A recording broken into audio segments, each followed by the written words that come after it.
Hey everyone, CocoaButterCoder here. So recently I started reading this book called The Code Book by Simon Singh. When I was younger, I read it for a cryptography class that I had for a summer camp, and it was the only required reading for that class, or the required textbook for that class, and I absolutely loved it. And alongside starting reading this book, I've been getting, you know, partly because of the Python challenge, which if I only have a couple videos, and I just started doing a series on the Python challenge just so that there would be solutions on the web for people who are interested in the challenge to go to. Hopefully they suffice, hopefully they're good enough for people to learn from. But either way, because of the Python challenge, I've gotten interested in things like ARGs and watching YouTube videos about Cicada 3301. And it was really cool just to see how like multidisciplined some of these riddles and puzzles can get, and how a lot of times they employ cryptography. So I thought to go back to this book by Simon Singh, The Code Book. If you haven't read it, I'll put a link in the description just to his website, and you can check it out, whether you get it from the library or an ebook or Amazon or wherever you decide to get your books from. But I would definitely recommend it if you're into cryptography. But there are a lot of the whole book is about codes and ciphers, and mostly ciphers. And so I thought it would be a cool, like, separate series from the Python challenge just to try to code different ciphers in Python. Call it Cipher Saturday. See how I like that. If you haven't noticed, like, I kind of just, there's really no rhyme or reason to the type of videos that I'll put up. It all has to do with consistency, I can promise you that much. But for the most part, I just want to just put up videos that I think I would find interesting. So this is the very first video on that.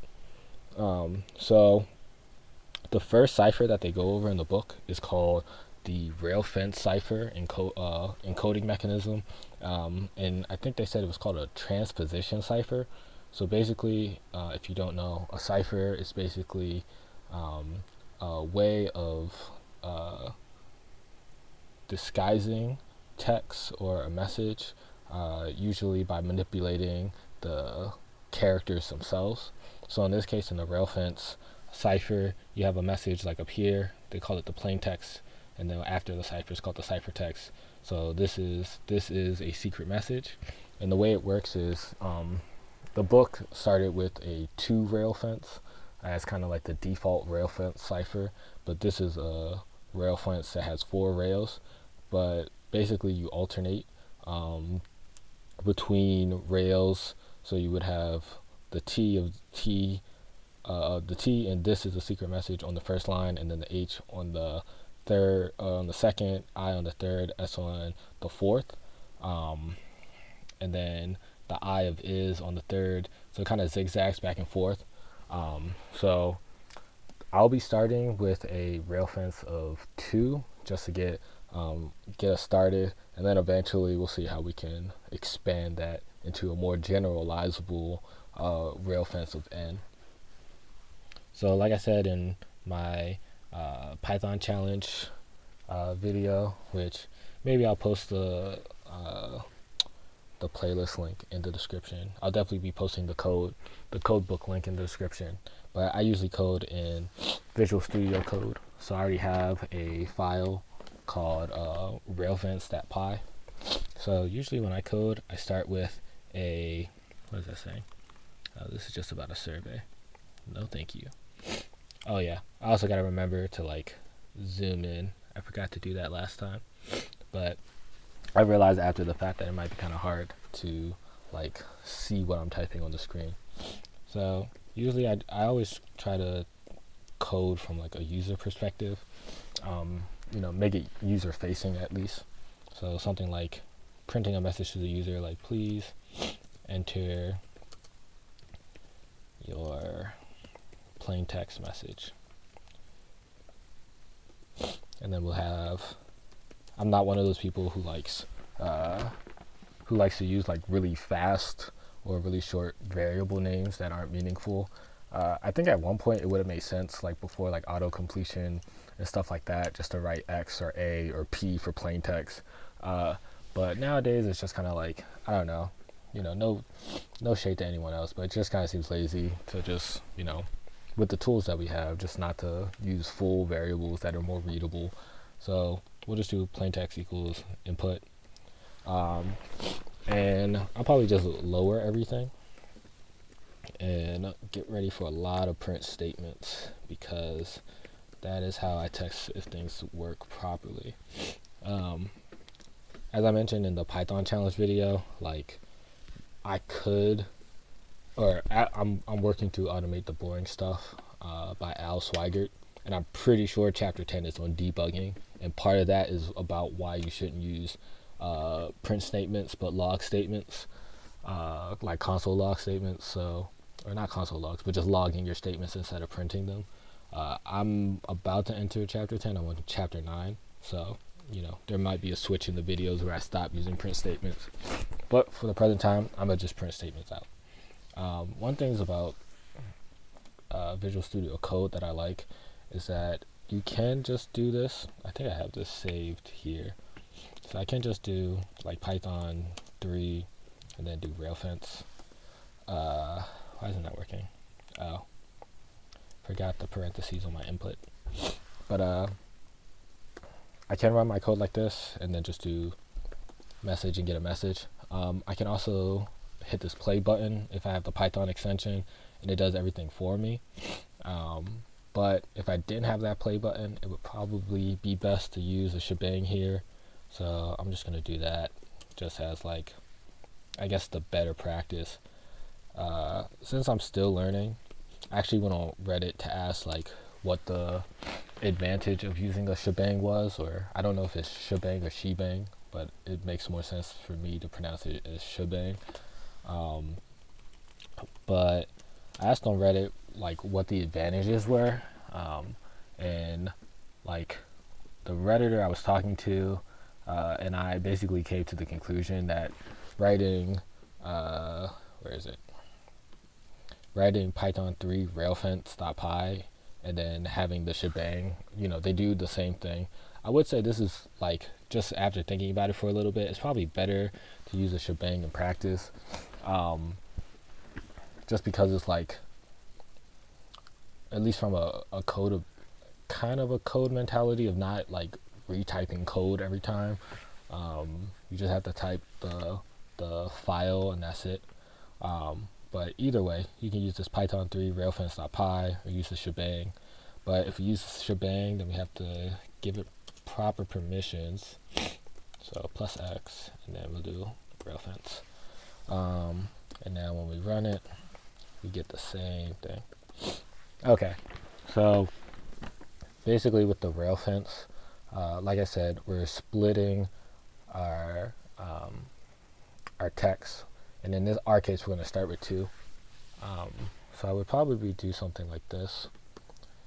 So get rid of this print statement because I don't really need it right now. And this is just for the enciphering. I'll get to the point where I give the user the choice to encrypt or decrypt it. But if we had it like this, and we're having, like, if we look here, so this is a railfence of 4, but if it was of 2, we would have T, then H below, I above, S below, I above, S below, A above. So we need like an above rail or a bottom rail. So we can call these top rail, and we'll just make it an empty string. And then bottom rail, let's get rid of the terminal because we don't need that right now. Get bottom rail, also an empty string. And I would probably do something like this, use a for loop to go for character. Well, so the cool thing I do like about Python is I can either do for character in plain text, or I can do for index in range of length of plain text. And it's unfortunate, because I'm not one of those like code golf programmers who tries to get, you know, the shortest code possible and like, you know, using like a whole bunch of tricks to get it in one line. I actually think it's like it's good from like a mechanical standpoint of understanding how like language works, but from a usability standpoint, I think it just makes things more convoluted. So I prefer to do like 4 character in plain text, but I'll probably go this route of using 4 index in the range, only because I know that right now I'm going to use some if statements. So if, let's see, if so we're going to put our evens on the top and our odds indexes on the bottom. So if index mod 2, which is just a divisibility test. So if index mod 2 equals 0, so if it's even, we're going to do plain text at I, and we're going to add that to the back of top rail. So top rail plus equals plain text at I. And then if we're doing a divisibility test of 2, there are only really 2 options, either even or odd, so we don't need an else if. We could just do it or else bottom rail plus equals plain text at I. Then a couple print lines to see if that works. So print top rail, print bottom rail.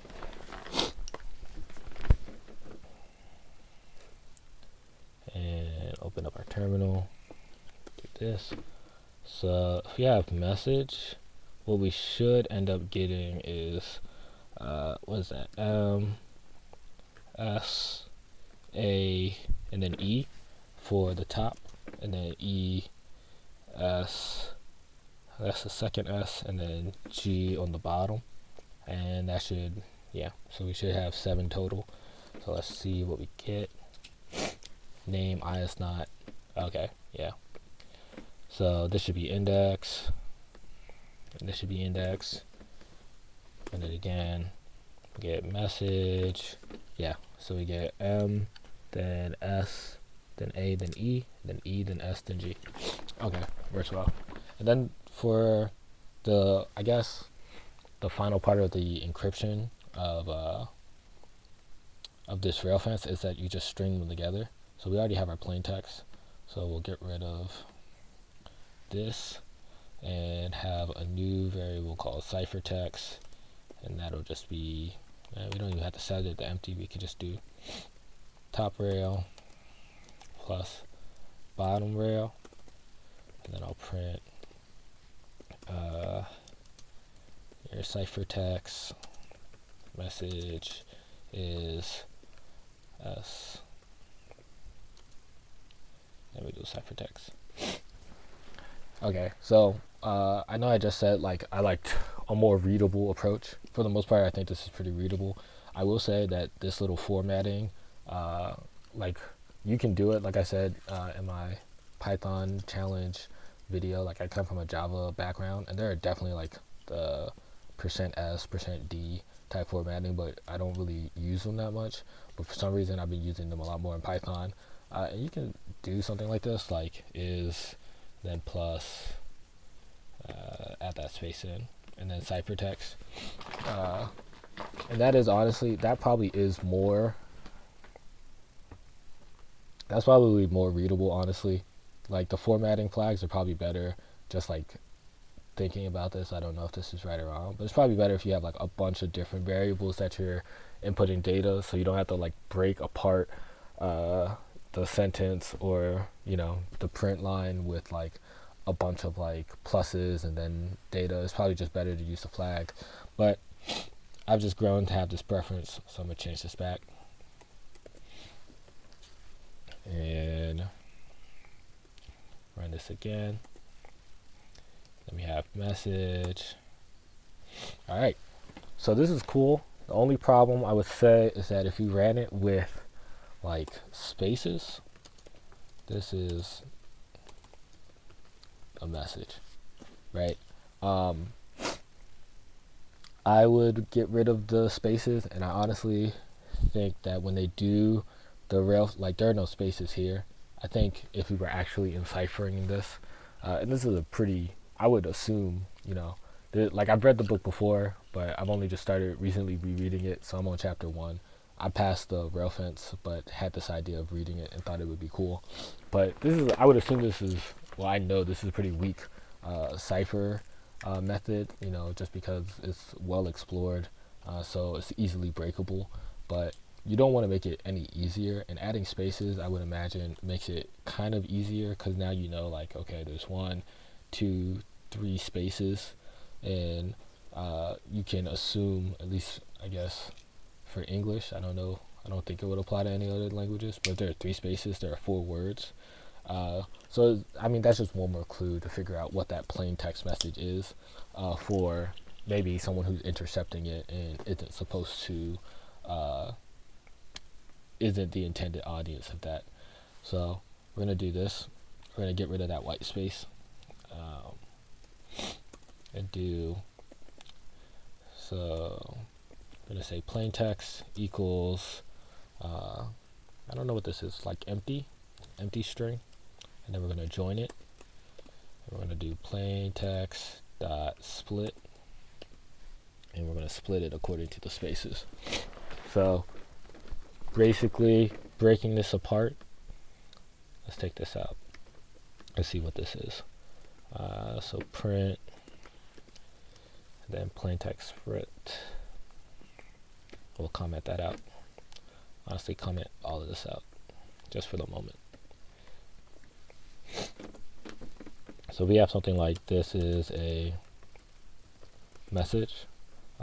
We already lowered it in this first line on line 4. This takes the input and then makes any uppercase letters lowercase. So this is why this is lowercase.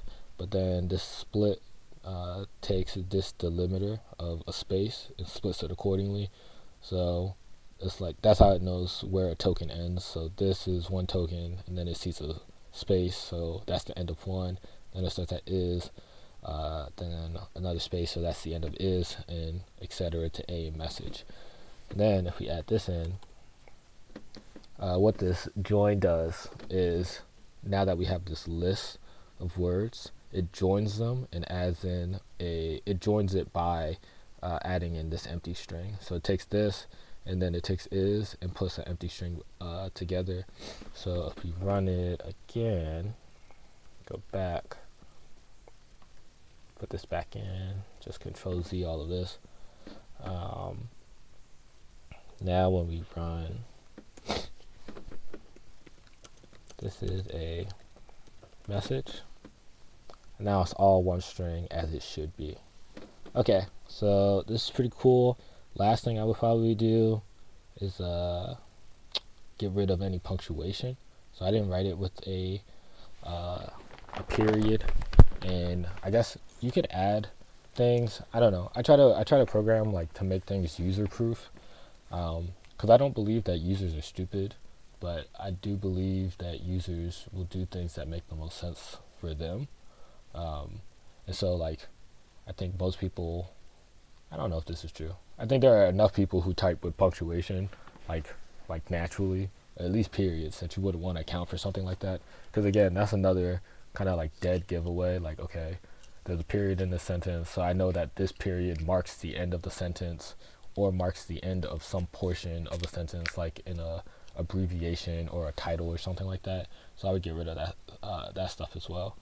So if we're going to do something like that, I would probably do it before we start joining everything together. So we're just going to do another for statement. So for, this time we can use character. That's fine. Character in plain text. If character, and then we're going to go, if character is not alphanumeric. Well, yeah, alphanumeric. If there are numbers, I don't want to change that. So if character is not alphanumeric, we're just going to do plaintext equals plaintext dot replace, and then character with an empty string.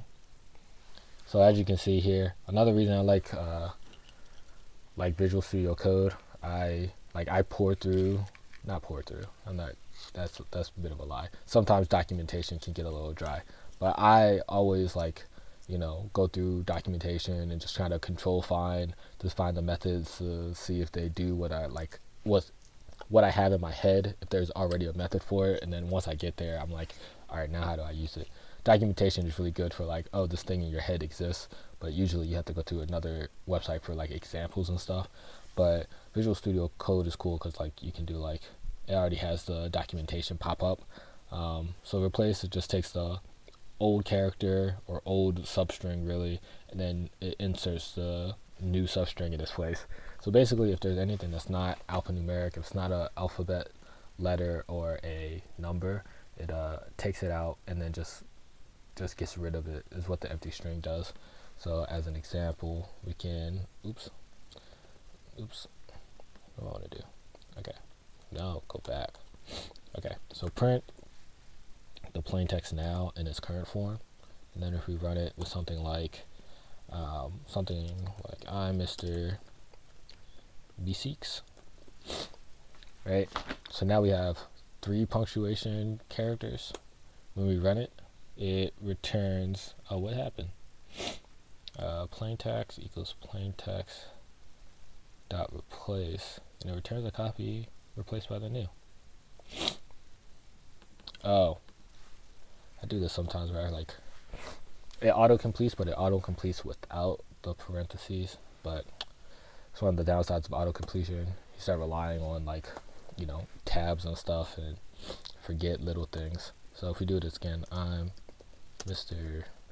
Meeseeks. Okay, so now you see in our plain text now, it says I'm without the apostrophe, Mr. without the period, and then Meeseeks without the exclamation at the end. And then it scrambles it. This one is okay, as a scrambled message.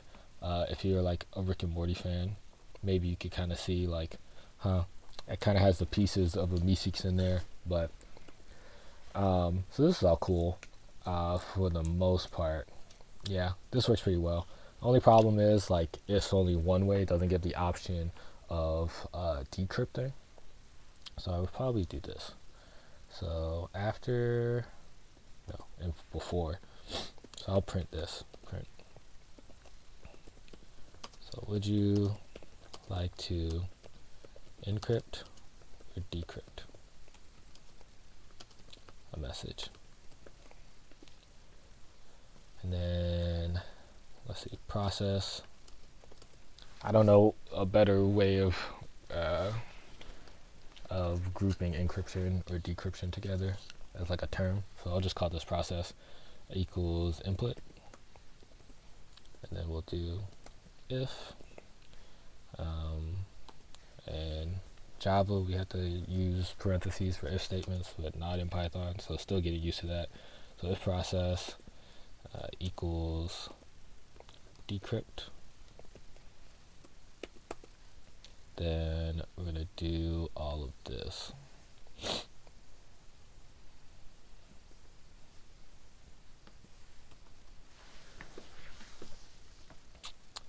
And honestly, I think I'm going to put this in a separate, I'm going to put this in a separate function. Do I want to? Yeah, I'll put all this in a separate function. So we're going to get rid of all of this and do decrypt plain text. Go up here, for, do def, decrypt, then plain text. Just copy all of that over. The only thing is I gotta get rid of this. That's not necessary.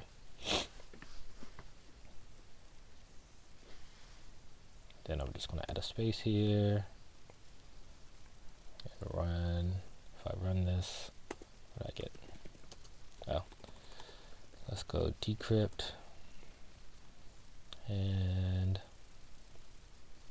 enter. Right, this is a secret message. Okay, cool. Only thing I probably add for this part right here is just lower. Like I said, like with users will probably do the thing that makes the most sense to them, which might not be the thing that makes the most sense to you. So maybe they'll type decrypt with a capital D because it's on a new line, or something like that. So I'll probably just lower it. And now we can do the same thing, but for encrypt. So we can do Cipher process equals encrypt. And it's interesting because like up here, I didn't use an else if because you only have evens or odds, but this is like a mathematical statement, saying that I guess a Boolean comparison, but this is based on math, right? Like if this is 1 mod 2 is going to be equal to 1 is not equal to 0, so it passes here. I want to use an else if statement here just for that same reason, or maybe a slightly different reason. Users aren't perfect. Someone might mistakenly type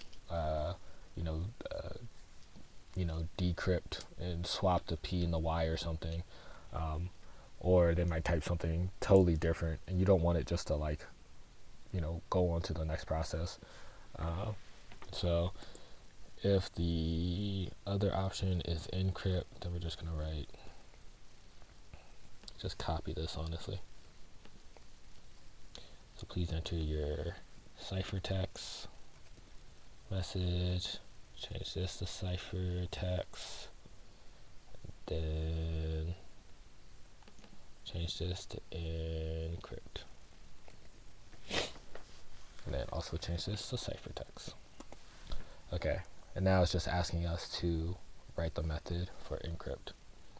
So I kind of have gotten in the habit of just like alphabetizing my methods, so I'll just write this under decrypt. So I need a ciphertext.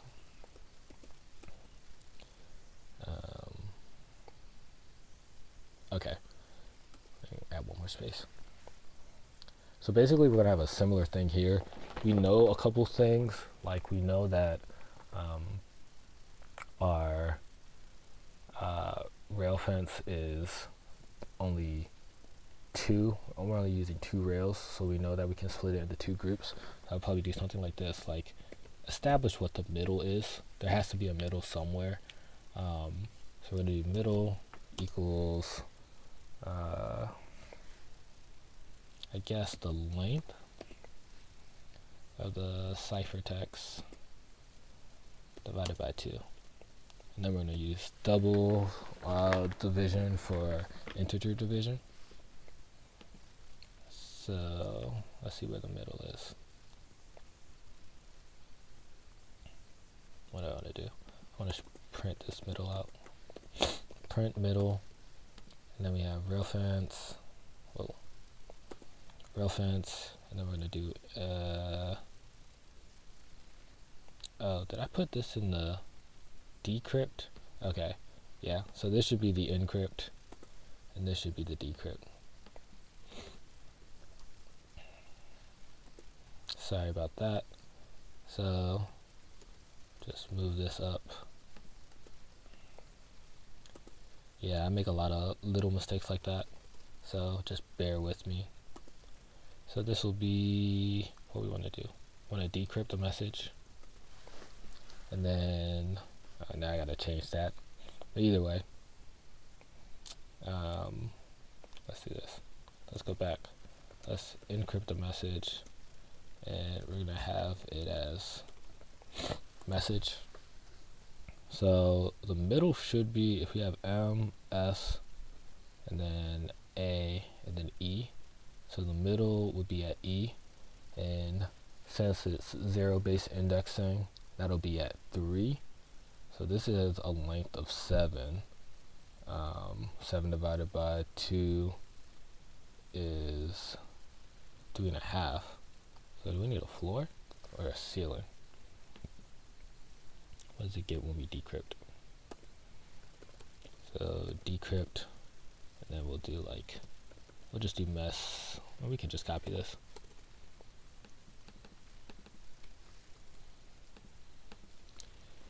What do we get? 3. So 0, 1, 2, 3. Yeah, that works. Okay, we can keep it like that. And so now we need to split this. Let's fix this. These prints in the, so this should be, we're decrypting, so this should be the ciphertext. Ciphertext, ciphertext, ciphertext. And then I have a plain text somewhere. Plain text. And then change these. Oops. This is the one that should be ciphertext. Ciphertext here. Ciphertext. Ciphertext. Sorry about that. So now with that fixed and with this out of the way, so we know that this is going to be the middle, and just as a proof of that, right, we can print out ciphertext and then do a slice. So we're going to do colon middle, and then we're going to print ciphertext middle colon. What did I do? I need these to be brackets. And if you don't know how slices work, this is just shorthand for 0 to middle. And this is basically like shorthand for 0 to length of ciphertext. Is it -1? It's just, yeah, it is, or no. It should just be length of ciphertext. And what the slice does is basically says for any message. So in our case of message, right, 0 to middle, we know that this is 3. So this is 0, 1, 2, 3. Yeah. And so the first slice will go up to, but not including this last part. So it's going to go 0, 1, 2, 3. And then we're going to have a second one of middle to the end. So this would be 4 or 3, 4, 5, 6.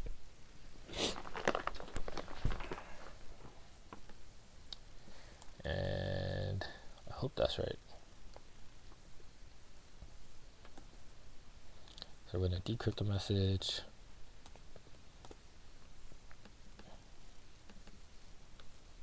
We know that is 3.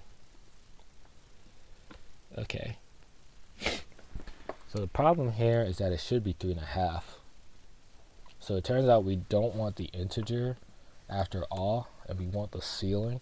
So I'm going to import math just so I can get that ceiling function.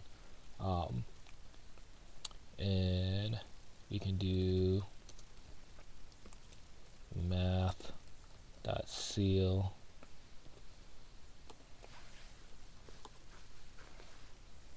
and do this.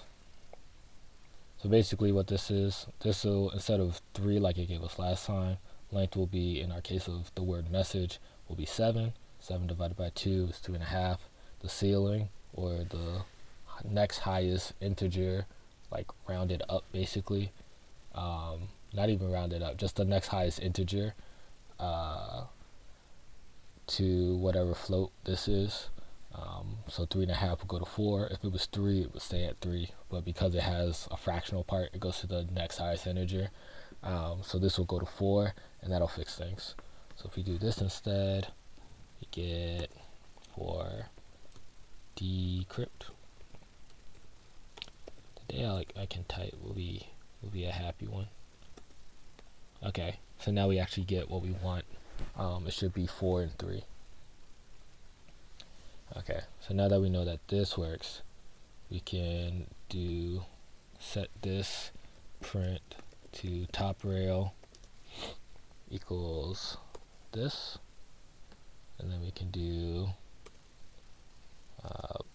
bottom rail equals this. And the shorthand for this 0 to middle and then middle to length is just to get rid of this. Slices don't have to start at the beginning or end at the end, obviously, because this one starts in the beginning. This one starts at middle and this one ends at middle. But if it is the first parameter of this slice is 0, you don't have to write it. And the same if the last parameter is the end, you don't have to write it. So now we have our top and our bottom rail, and the only thing left to do is alternate between the two. So we'll do plain text. It's going to equal this empty string, and we're going to do for index and range of the length of ciphertext. Then what we want is if index, what do we want? So we're going to do the first of the top rail, then the first of the bottom rail.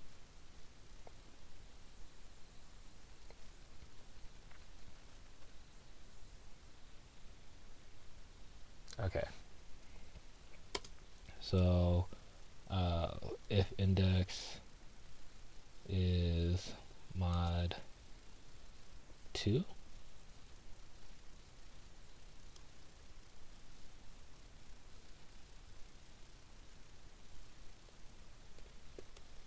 equals 0. So for that 0, yeah, I think that will work. So we're going to do plain text is plus equals to ciphertext, and then at index divided by 2.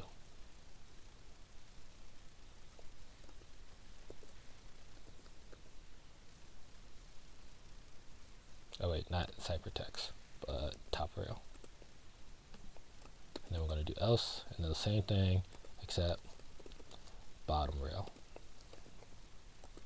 I don't think you need to use these parentheses, but I don't know, this paranoia, this unfounded paranoia that if I don't group things, then like you know, I'll end up with some bug that I don't realize.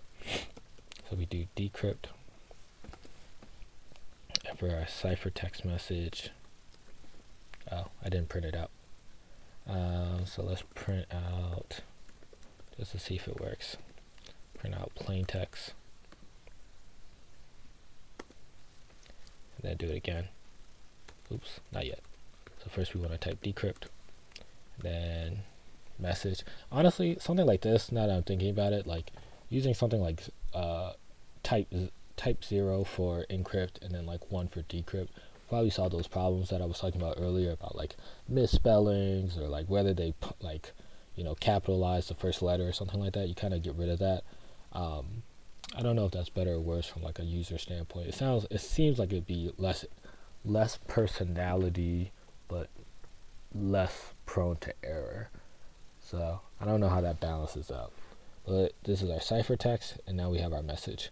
Let's try it with something that has an even number of characters. So like, I don't know, even more text. What's that, 12? Yeah. So we're going to copy this because I wasn't supposed to type it yet. Copy, get rid of this, encrypt, put our plain text message, and then we're going to decrypt that same message, even more text. The only downside is that like you don't get spaces for the person decrypting, but that's just part of the game. So I guess we want to do this. Copy this, and instead of printing, we're going to do your plain text message is plain text. And I think that about does it for the 2-rail system.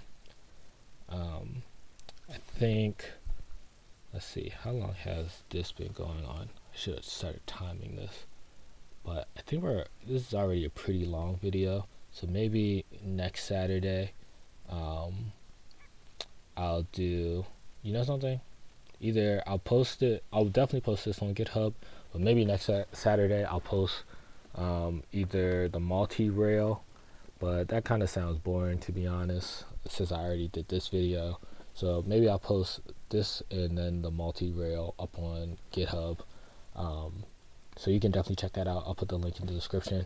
Also, if you're interested, and you're interested in those sort of things, like, you know, cryptography, or like ARGs like Cicada 3301, or like, you know, Python challenge or stuff like that, maybe check out the code book. I think it's a great book. It's old, I will admit. It was like published in like 1999 or 2000, so it's already like 20 years old. The cool thing is that most of it is from a historical standpoint, so like, you know, things that happened in ancient Greece or World War II, so those things aren't prone to change, so it doesn't get outdated in that sense. There is some modern day quantum cryptography in the very last chapter, but seeing as like we're still have a lot of ways to go on that, it's not, I wouldn't say it's outdated. But yeah, definitely check that out, and I hope you guys enjoy. Next Saturday I'll probably have the next cipher that the book was going on. It's not the Cytail, which is like encrypting using a dowel. I didn't find that one too interesting, but it's a cipher that was recommended in the Kama Sutra of all places. So yeah, if you're interested, definitely come back next Saturday for that, and stay tuned for my Python challenge on Wednesdays. Thanks a lot, guys.